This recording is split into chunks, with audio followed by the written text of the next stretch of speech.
Hey, girl bosses. Welcome to another installment of Pink Radio with Prestige. I do apologize for my voice. It's just this change in the weather really does suck. You know, we're just in this space where, post-nasal drip. My eyes are all puffy from allergies that I didn't even really know I had.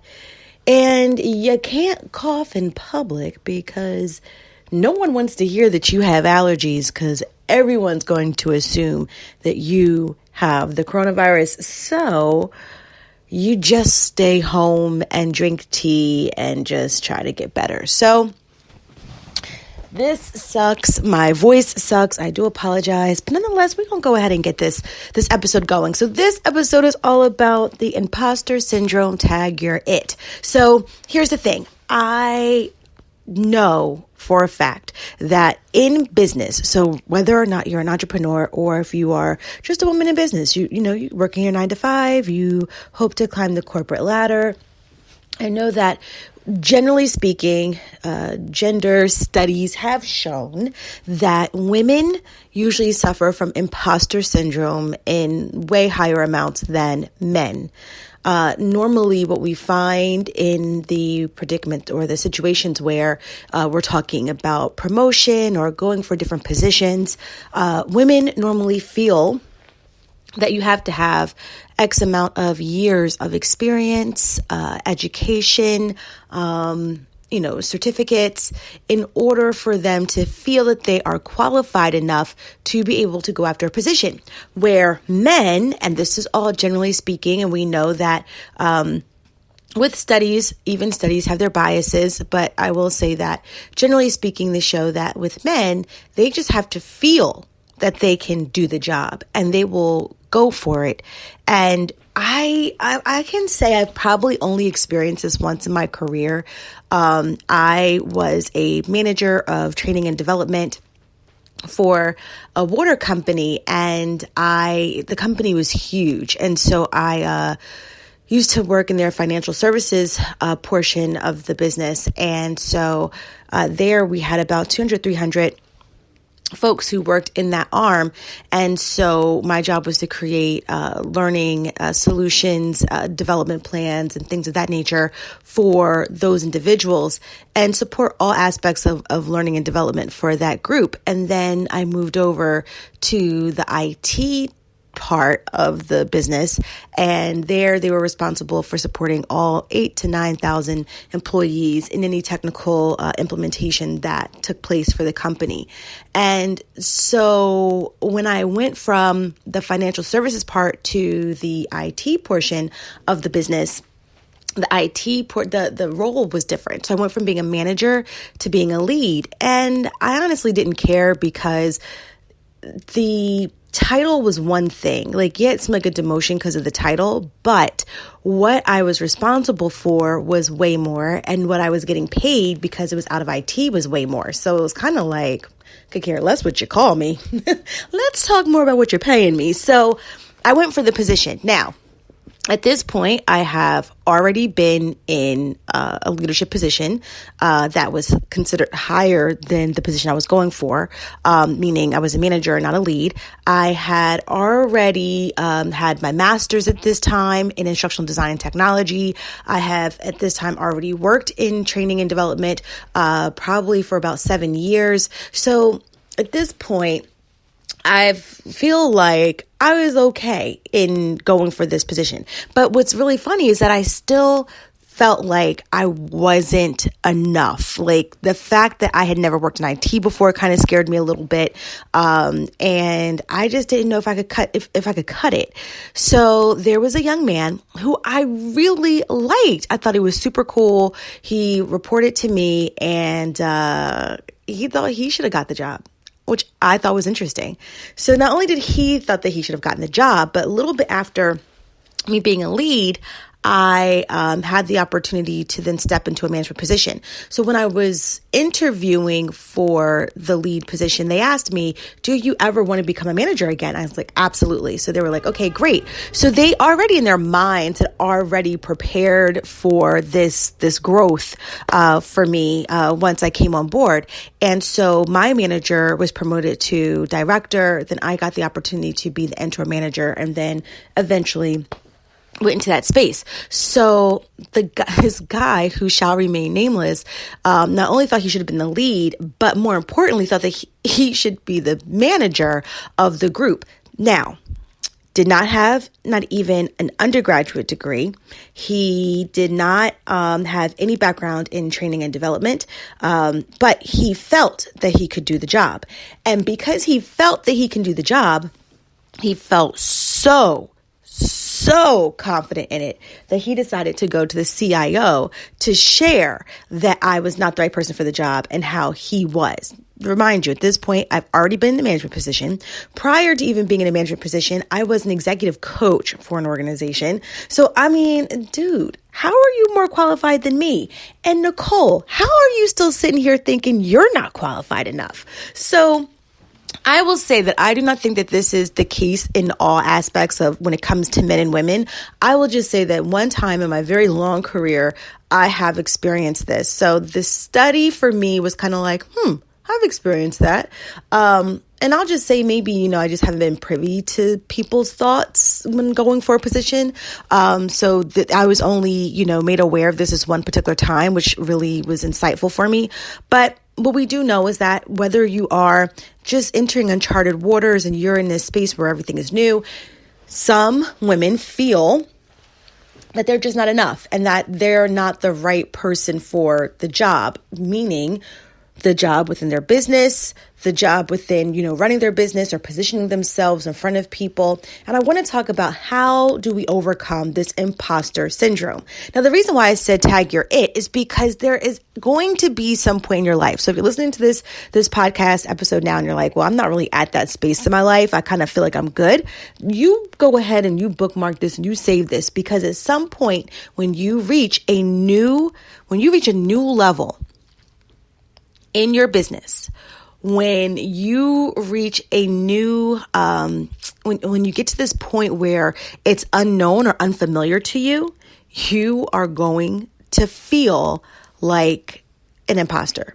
You are going to be suffering from imposter syndrome. So you go ahead and save this episode for this day when you need to pull it out of your back pocket. And for those of you who may be experiencing this now, feel free to just listen on and take these notes, because this is going to be very important for you to continue the work that you're doing. Why is it important for us to know how to snap up out of this whole imposter syndrome, you may be asking? Easy. The first thing is that your imposter syndrome really just comes from your gremlins. So if anyone knows, I always talk about gremlins, these voices in the back of your head that tell you that you're not smart enough, wise enough, cute enough, young enough, educated enough to do X, Y, Z. And X, Y, and Z is whatever thing that you want to accomplish with your business. So if you find that you're in this space where you're just like, I don't feel like I'm enough, then understand that's kind of your gremlin rearing its ugly head. And what you learn in coaching classes is that your gremlin really is this device, if you will, is this thing, this voice, this subconscious of yours that tries to keep you safe and small. So let's explore safe and small. So safe meaning that if you can only experience the things that you've experienced now, the things that you just know of today, then no risk will come to you because you already kind of know what to expect. And then small meaning that, there's no expansion. So as you know, in order for you to go into your next level, in order for you to be able to move into something else in your life, it's usually something that is not safe because you're not really sure what's on the other side. You have to exercise some kind of faith. And then the other piece of it is that you're not going to be small because it's something that's going to stretch you. So gremlins are created to keep you safe and small. They're really rooted in self-doubt, insecurity, all of the negative things that we really don't want to associate with. But the thing is, although they feel negative and although they feel really yucky and bad, this is a great opportunity for you to kind of do just a little bit of a check with yourself on what it is that you're really doing so that you can analyze if the next step is right for you. Not something based out of fear, but something that's based out of facts. So really looking at the facts that are laid before you and then making a decision based off of that. And then we talk about spiritually, what do we do? We pray on it. We ask for direction and we ask for discernment. So therefore, one of the things that if you do not include those things into your practice of how you run your business, what ends up happening is that little trinkets will be waved in front of you that seem to be really, really awesome. And when you run after it, you find out that it isn't everything that was cracked up to be. Maybe you find out that, it really wasn't an opportunity, or maybe it was an opportunity that completely distracted you from your purpose. And so, what ends up happening there is that then you start feeling this conviction because of certain things will happen. So I'll give you just a quick example of what I mean by that. So I think it was 2018, maybe.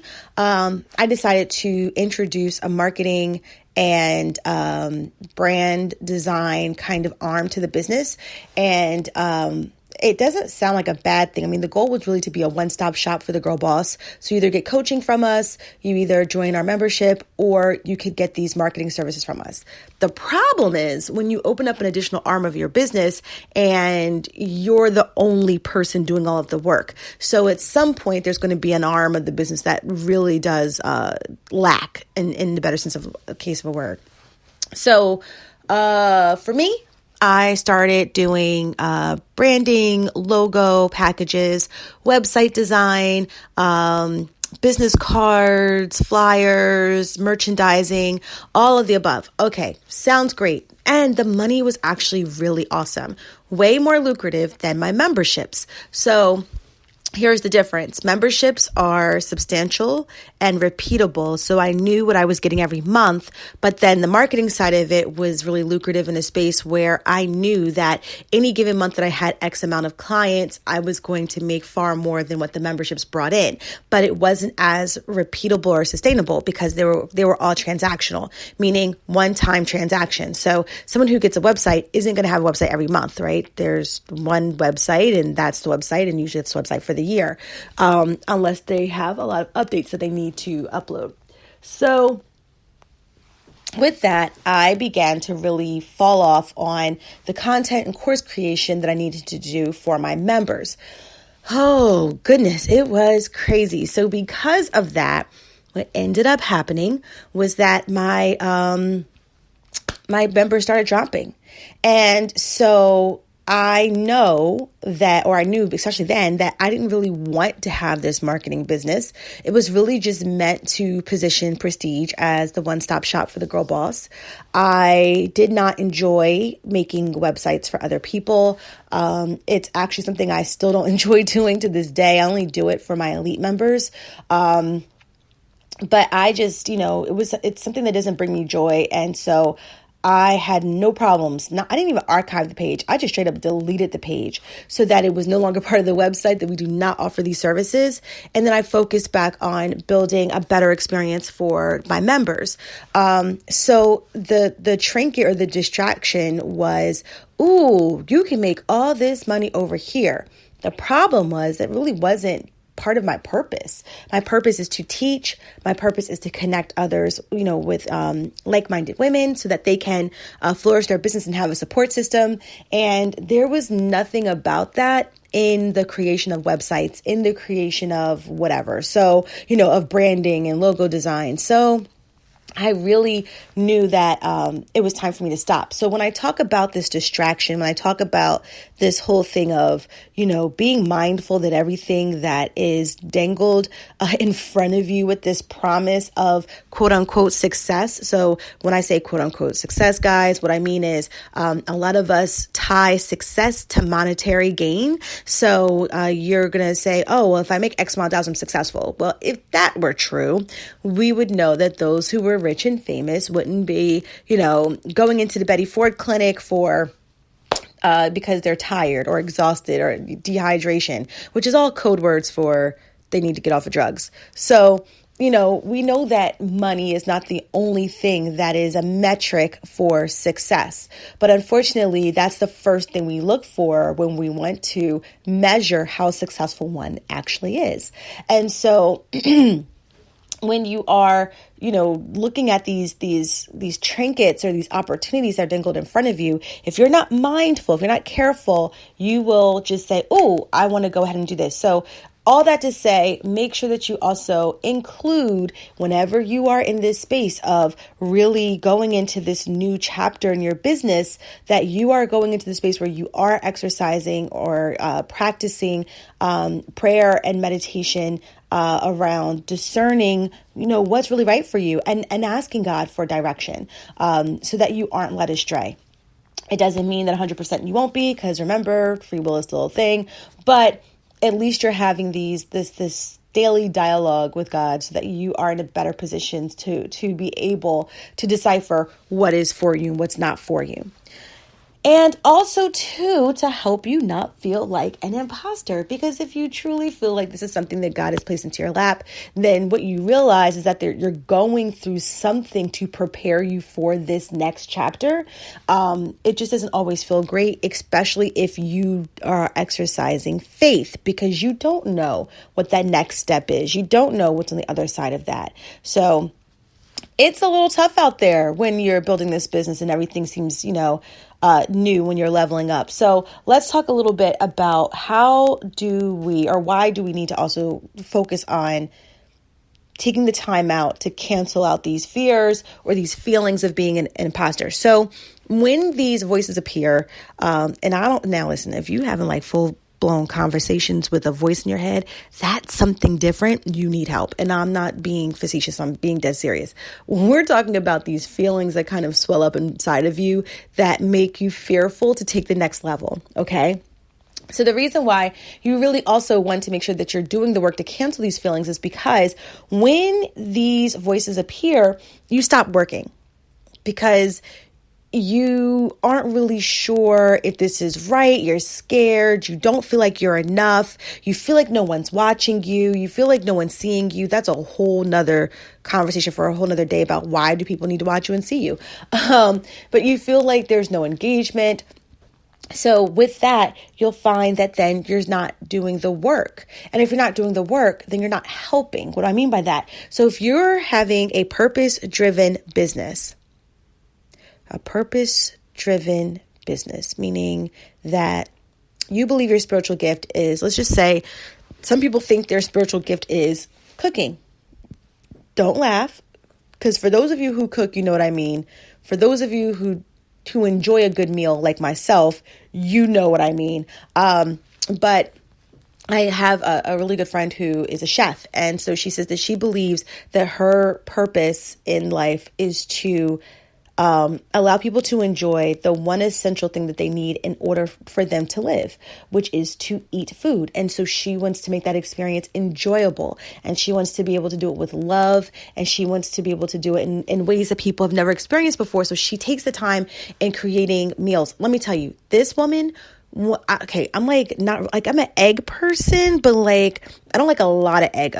I'm not an omelet person. It's a lot of egg. I don't like all that egg. Why is it so much egg? So I'm not a big egg person, but I can have some cheese eggs scrambled up. Sounds good. Or a quick fried egg. I'm okay with that. But a big old omelet, I'm good.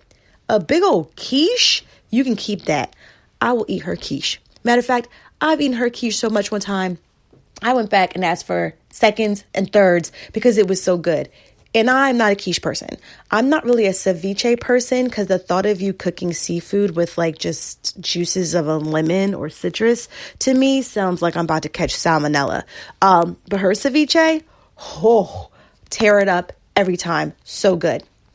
So her experiences are just phenomenal. You just really enjoy. And then she always does it around a group of people. So she loves that whole fellowship and people come together and community and all around this one of the essential things you need in order for you to survive, which is eating. So some people feel like their gifts are their purpose because it helps people. It brings joy to people. During the pandemic, she would make little boxes, taco boxes for, she lives on the West Coast.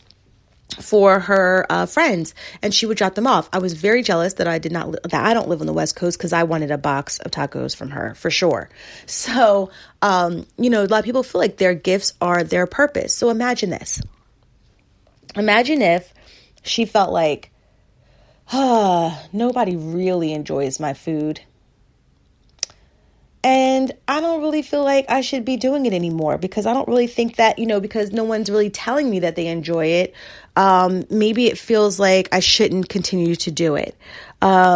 She went to culinary school, but I don't know if she's been continuing on learning different things. So what if her gremlin told her, like, oh, well, because you haven't stayed up on the cutting edge, you're no longer relevant, so you really should not be doing these kind of things.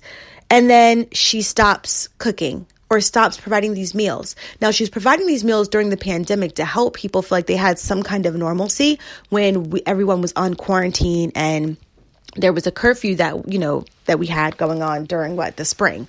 So imagine the warmth in someone's soul of having like a good meal from someone that they love, that they haven't seen in a long time, and just all the awesome memories that just come up just by taking that bite into that awesome taco. And if you guys don't understand the difference between like a street taco versus like a Taco Bell taco, you can't relate. But for those of you that know street tacos, like just imagine you bite into that warm, soft tortilla, and you just have like all these awesome memories and you feel so awesome. And we don't know what people are dealing with that were in quarantine. So imagine she stops doing that. At that point, she's not allowing God to use her to help those who she was providing a service to anyway. And so when we have those gremlins and when we have those thoughts of being an imposter or not being, enough where we are in our business and our brand, so that we feel like, what? Why am I even do this anyway? And you just stop. It's not about you. It's not about you. Your gift was never about you. Your gift was always about helping someone else. And so when you allow those thoughts of doubt, fear, insecurity come about, you ultimately are putting yourself in a position to stop helping or blessing others with your God-given talents and gifts. And I feel that that is something that is more detrimental than you going through you just being in your bag about not being enough. Because that's so egocentric, that's so focused on you instead of being focused on what you can provide to others. So how do we deal with this whole issue with being an imposter? The first thing I want you guys to do is to do an authenticity check. Now, why do I want you to do an authenticity check? Because as much as I know that internally we feel like imposters, sometimes when we go into this next level of our business, I also know that there are influences that are set up to make you feel entitled and to work in this space that isn't authentically who you are. So what do I mean by that? So there's like 6,742 different coaches, businesses out there that'll tell you that you can make $1 million if you do X, Y, and Z. I am not opposed to you making $1 million. I want you all to make $1 million. Heck, I want to be able to make $1 million. But the reality is this: when it sounds too good to be true, it normally is. So I'm not saying that they haven't made $1 million, but we don't know exactly what is your preordained, or predestined journey for you and your business. So what happens is that there's this cookie cutter approach to what you should do. And here's the thing: if this is a cookie cutter approach and I'm being sold this and someone else is being told this, someone else is being told this, then ultimately what ends up happening is that you're being forced into a box that doesn't really fit what your business model really is. And so you're trying really hard to work into this business model. And what you may find is that it doesn't work for you. Perfect example. Through Boss Academy, one of the things that we do is we look at our accelerator program is how do we help women stand up 3 streams of income. The first one is your niche, which is, who you are, the main reason why you exist. The second one's going to be an organic branch off of that niche. And the third one's going to be a tribal business economy model. Now, here's the thing. For every business, a tribal business economy model may not be the answer. But what we try to do is really get you to try to see if it works for you. So that way we at least know you tried. During the presentations, we're able to see whether or not that model really fits or not. And if we find that it doesn't fit, then we give that feedback to the women and we tell them, don't even try to do a membership. It's not even something that you should even focus on because it doesn't feel organic to the brand. But nonetheless, at least you try to see if this is something you can do. What we don't do is tell women that if you do this model, you will make X amount of dollars, whether or not it makes sense or not. So that's what I mean by some things are put in place to help people build businesses that are not authentic to what you do and who you are and even the core mission of your brand. So what ends up happening then is that you struggle with yourself every day because you realize that, you really do feel like an imposter. And in this case, you may not be working in your true authentic, self. So definitely do an authenticity check. Now that's if you're using someone else's model to be able to push what you're doing. So that's even for those who are doing multi-level marketing. That is not your idea. That is not something that was something that, God gave to you as an idea that you created. This is something that you're taking that's a model from someone else, and then you're trying to work it as well. And if you struggle with that, it doesn't mean that you're not a business person. It just means that maybe this model is not authentic to who you are. And so therefore, it's just not working out, right? And so do an authenticity check. Now, if you do an authenticity check and you realize I'm good. So I'll give you another example.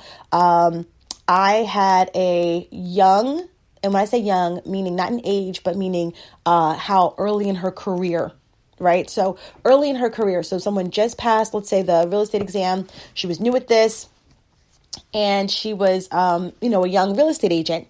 And we were trying to figure out ways to, during the slow seasons where people really weren't buying or selling houses, what were different things that she could do to generate an income? Because at this point, she was doing it 100% of her time. She had a son that was in college. So, bills need to be paid. And she had 2 little ones at home. So, bills need to be paid and she needed to have some income. So one of the things that I decided that would be really great for her is to create workshops to help first-time home buyers purchase their homes. The issue was she felt that she was not enough.